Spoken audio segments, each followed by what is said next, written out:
Tuhan pasti tolong kita. Itu perjuangan kita. Jadi semua harus tahu perjalanan ini. Dan harus bergumul. Kalau rindu ini harus digumuli. Makanya kita nggak boleh asal Kristen begitu saja. Kalau asal begitu saja, diukur, semuanya akan terbuang. Tapi kalau diukur tidak terbuang. Justru itu menentukan kita di dalam kemurniannya, sehingga dalam Wahyu 21, Wahyu 22 tidak ada sedikit dosa.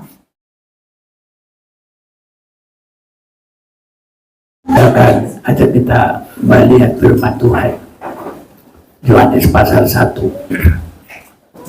ayat yang ke-51. Lalu kata Yesus kepadanya, aku berkata kepadamu, sesungguhnya engkau akan melihat langit terbuka dan malaikat-malaikat Allah turun naik kepada anak manusia. Ini saudara-saudaraku, kita sudah membaca firman Tuhan. Saya perhatikan ini diawali dengan ayat-ayat yang sebelumnya.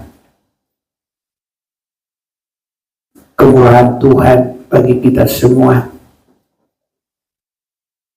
yang boleh menerima Yesus Kristus.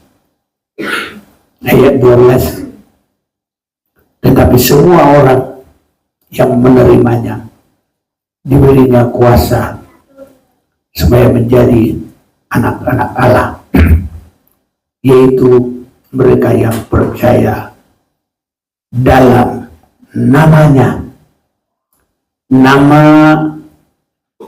firman yang menjadi manusia. Itu kalau kita boleh lihat dalam Injil Yohanes ini.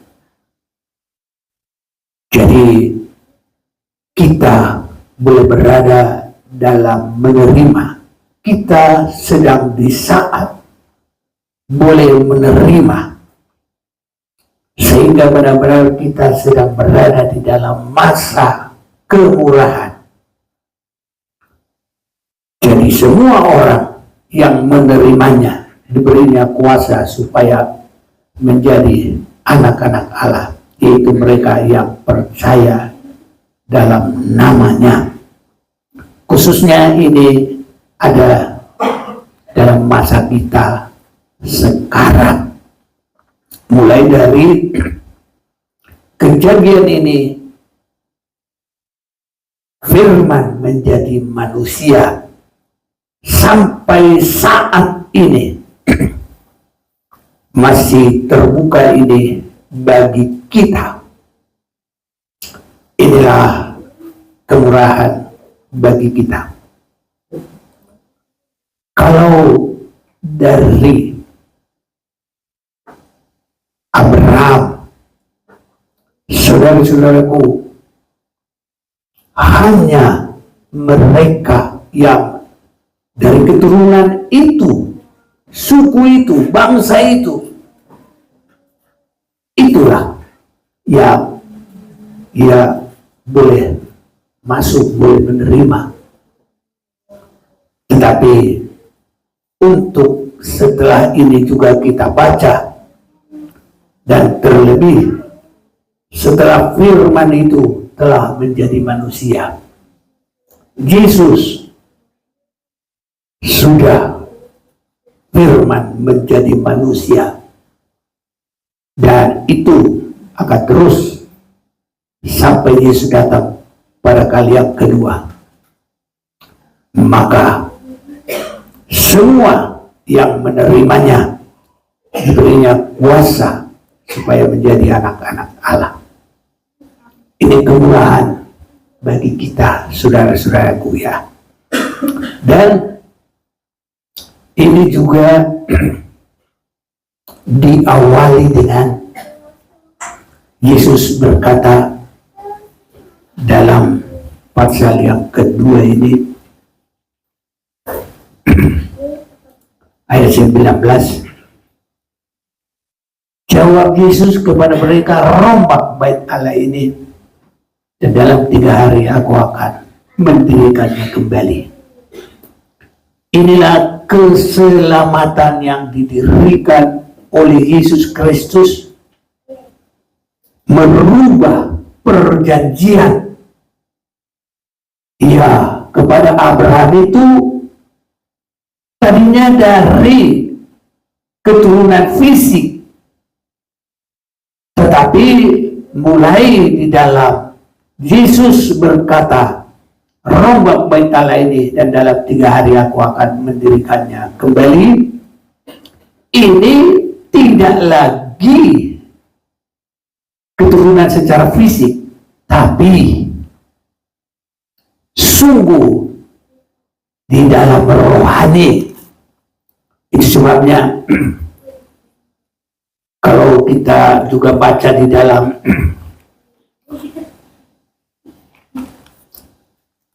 Galatia pasal 3 itu,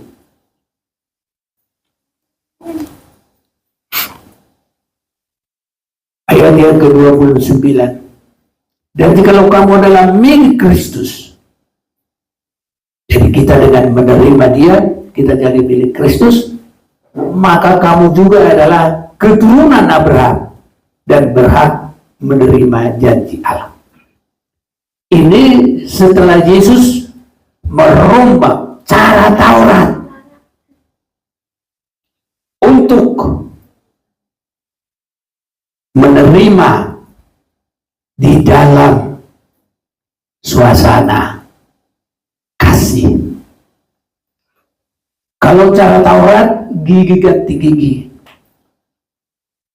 balas masih ada di situ, tapi di dalam kasih itulah yang dibangun oleh Yesus.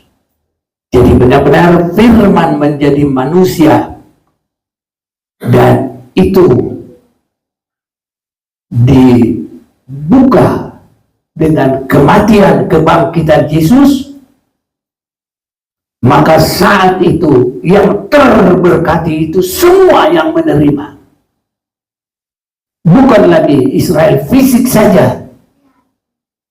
Sehingga Israel fisik itu mereka ada tempat di Yerusalem baru, dan yang Israel rohani dari keturunan Abraham melalui iman itu juga ada tempatnya, mulai dari masa para rasul-rasul yang sudah memberitakan 4 Injil dalam pintu tabernakel itu, siapapun bisa masuk. Dan inilah juga yang kita sudah baca tadi. Lalu kata Yesus kepadanya, aku berkata kepadamu, sesungguhnya engkau akan melihat langit terbuka dan malaikat-malaikat Allah turun naik kepada anak manusia. Jadi di dalam hal ini, di dalam Injil Yohanes itu banyak sekali Yesus berkata, akulah roti hidup, akulah jalan kebenaran, akulah. Dan termasuk di sini satu yang kita boleh lihat lagi, Yesus adalah tangga. Nah ini saudara-saudaraku, kita sangat mendapat kemurahan kalau kita boleh semakin mengikuti firman Tuhan, dan kita boleh naik turun kepada anak manusia. Namun dalam pergumulan akhir harus tetap di tempat yang paling atas. Haleluya. Tempat yang paling atas itu apa? Adalah tabut perjanjian. Itu nubuatan Yerusalem baru, tempat tidak ada noda sedikit pun. Haleluya. Tuhan pasti tolong kita. Itu perjuangan kita. Jadi semua harus tahu perjalanan ini. Dan harus bergumul. Kalau rindu ini harus digumuli. Makanya kita nggak boleh asal Kristen begitu saja. Kalau asal begitu saja, diukur, semuanya akan terbuang. Tapi kalau diukur tidak terbuang. Justru itu menentukan kita di dalam kemurniannya, sehingga dalam Wahyu 21, Wahyu 22 tidak ada sedikit dosa. Wahyu pasal 21 mulai ayat 8. Coba kita baca, ada yang cepat. Wahyu 21 ayat 8. Tetapi orang-orang penakut, orang-orang yang tidak percaya, orang-orang keji, orang-orang pembunuh, orang-orang sundal, tukang-tukang sihir, penyembah-penyembah berhala, dan semua pendusta, mereka akan mendapat bagian mereka di dalam lautan yang menyala-nyala oleh api dan belerang. Inilah kematian yang kedua. 27. Tetapi tidak akan masuk ke dalamnya sesuatu yang najis, atau orang yang melakukan kekejian atau dusta, tetapi hanya mereka yang namanya tertulis di dalam kitab kehidupan anak domba itu. 22 ayat 15. Tetapi anjing-anjing dan tukang-tukang sihir, orang-orang sundal, orang-orang pembunuh, penyembah-penyembah berhala, dan setiap orang yang mencintai dusta dan yang melakukannya tinggal di luar. Ya, makanya kita harus jalan di timur pintu gerbang. Dosa kita sudah dibuang. Haleluya. Di barat kita sudah diakui. Itulah perjalanan kita dari timur sampai ke barat. Dan di timur adalah penyembahan berhala, dewa matahari, segala dewa-dewa dunia. Tapi kalau di barat kita meninggalkan semua penyembahan berhala, kedagingan, keduniawian. Maka sejauh timur dari barat, berarti mulai dari penyucian awal sampai penyempurnaan, itulah dosa kita telah dibuang oleh Tuhan. Haleluya. Ini kita sangat bersyukur, saudara-saudaraku. Makanya perjuangan kita harus untuk tetap tinggal, untuk siap masuk ke Yerusalem baru. Tidak ada noda sedikit pun. Haleluya.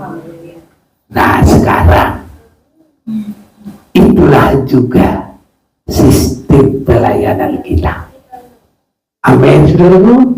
Bukan asal melayani. Asal melayani ya itu lebih pintar artis, lebih pintar yang lain-lain. Tapi kita harus ada penyerahan kepada penyucian darah Yesus. Ada kekudusan Tuhan. Haleluya. Kita sudah tahu apa pelayanan kita, amin. Kita tidak asal melayani.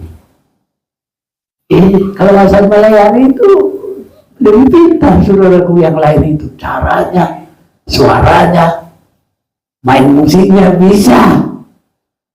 Tapi kalau kita diurapi Tuhan, lebih indah, saudaraku, kita di hadapan Tuhan. Kalau diurapi Tuhan, amin. Kalau diurapi Tuhan itu harus kita mulai penyucian. Tinggal di situ. Dosanya, jangan kita hanya tinggal di situ. Dosanya sudah dibuang di timur. Jadi waktu kita masuk harus siap meninggalkan semua yang tidak berkenan kepada Tuhan. Dan terus meningkat. Dan kalau Tuhan kuatkan kita, berjalan saja terus, tidak usah turun naik, sehingga kita masuk di Yesus berkata, akulah jalan, kebenaran, dan hidup. Tetapi tidak semua yang bisa begitu, dan Tuhan juga berkemurahan, kita masih bisa turun naik.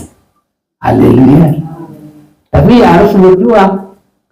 Dan jikalau kita sedang turun naik, nah Masing-masing harus lihat diri. Jangan lihat orang lain. Kalaupun lihat orang lain, hanya kita mendukung dan saling mendoakan, saling menopang. Kalau saling mengolok, jangan, saudaraku. Kita semua sama di hadapan Tuhan, sedang bergumul. Tapi semoga kita saling mendoakan supaya semuanya menjadi pemenang. Gak ada yang ketinggalan, saudara-saudaraku. Inilah kita ini. Jadi pelayanan untuk itulah, supaya kita boleh saling memajukan.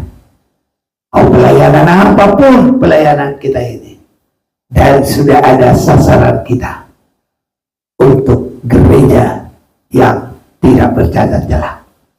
Haleluya. Untuk itulah penyerahan masing-masing.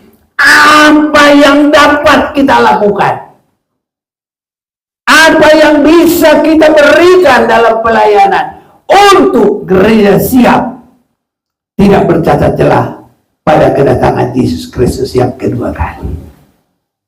Haleluya, saudaraku. Semoga kita semua semakin dapat hikmat yang dari Tuhan. Saya juga dapat hikmat dari Tuhan, bukan kemarinan. Iya. Jadi hanya saya yakin Tuhan sudah mengasihi kita. Tuhan sudah mengasihi saya. Tuhan berikan pengertian ini. Bukan saya belajar dari dulu. Tidak. Belajar dari dulu, pelajaran dulu. Ini persiapan sekarang untuk hari kedatangan Tuhan. Haleluya, saudaraku. Pelayanan untuk kita tetap di ruang Maha Kudus Tuhan. Kesana sasaran. Kalaupun sekarang kita masih ada, ya, belum merata, saudaraku. Aku jalan kebenaran dan hidup, tapi sekarang masih dalam suasana apa? Tangga. Tangga itu untuk apa itu? Masih naik turun, saudaraku. Tapi nanti bukan tangga lagi, jalan saja. Ya, dan jalannya disebut akulah jalan untuk pulang pergi. Tidak, tapi jalan kebenaran dan hidup. Jadi ini namanya, kalau terus itu apa namanya? Straight atau apa? Straight ya. Wah, aku nanti nama pintar dong. Memuji diri. Wah, tidak boleh. Tapi ya kemurahan Tuhan lah. Dari nggak ada pun bisa, saudara. Ya. Jadi kalau tangga itu memang masih begitu, saudaraku. Dan kalau sudah jalan, iya, apalagi disebut akulah jalan baru kebenaran hidup, masuk di Yerusalem baru. Karena di luar itu adalah tempat kematian yang kedua. Haleluya. Haleluya. Ya, di luar Yerusalem baru tadi kita baca adalah tempat kematian yang kedua. Betul kan ini? Tadi kita sudah baca tadi. Ulang dulu, baca, ulang. Wahyu 21 ayat 8. Ya. Tetapi orang-orang penakut, orang-orang yang tidak percaya, orang-orang keji, orang-orang pembunuh, orang-orang sundal, tukang-tukang sihir, penyembah-penyembah berhala, dan semua pendusta, mereka akan mendapat bagian mereka di dalam lautan yang menyala-nyala oleh api dan belerang. Inilah kematian yang kedua. Iya, tapi kalau kita, Yesus, jalan, kebenaran, dan hidup. Haleluya. Semoga Tuhan tolong kita. Bersukacita nggak tahu firman ini. Kalau saya sangat bersukacita. Ya, saya sangat senang. Nggak usah saya bayar Coca-Cola. Karena ini saudaraku, universitas kesal kayak ini. Ya, kalau kita nggak bersukacita, saudaraku, ragu saudara dalam firman tadi, ragu nggak? Yakin? Yakin sungguh? Haleluya. Kalau gitu kita bersuka cita, saudaraku. Marilah semua kita menyerah ya. Semua kita, bapak-bapak, ibu-ibu, pemuda-pemudi, sampai sekolah minggu. Semua kita lakukan dalam pelayanan. Mulai dari kelepasan sampai kita masuk Yerusalem baru, tempat Allah dan manusia kekal selama-lamanya. Haleluya. Haleluya. Baiklah, kita akan masuk di dalam doa.